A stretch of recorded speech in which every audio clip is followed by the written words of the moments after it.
Называется «Про козла». Нет, не стать тебе орлом, если ты рожден козлом. Можешь имя сменить и фамилию, хоть ты с жаворонком пой, хошь как волк на небо вой, а все ж козлиного в тебе изобилие. Хоть ты с жаворонком пой, хошь как волк на небо вой, а все ж козлиного в тебе изобилие.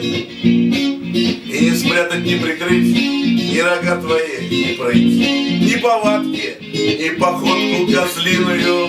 Не можешь закатать губу, потому как рог во лбу, а можешь мордой об трубу строполиную. Не можешь закатать губу, потому как рог во лбу, а можешь мордой об трубу строполиную. Больше нет на свете зла, чем в семье иметь козла.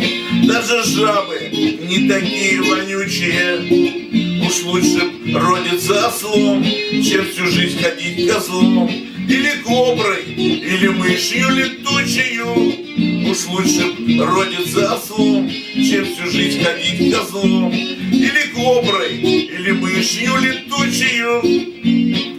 От чего же поползла эта ненависть к козлам? Не к животным козиного племени. С них хоть нету молока, но зато есть шерсть пока. Да и мясо, но на то дело времени. С них хоть нету молока, но зато есть шерсть пока. Да и мясо, но на то дело времени.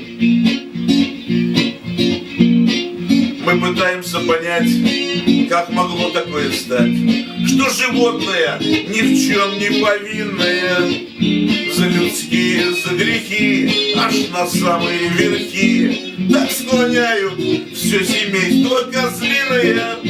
За людские, за грехи, аж на самые верхи так склоняют все семейство козлиное.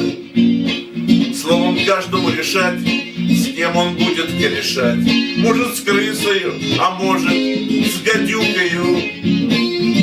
Так поспеши вязать узлом с тем, кого зовут козлом. И не забудь, что есть еще те, кто хрюкают. Так поспеши вязать узлом с тем, кого зовут козлом. И не забудь, что есть еще те, кто хрюкают.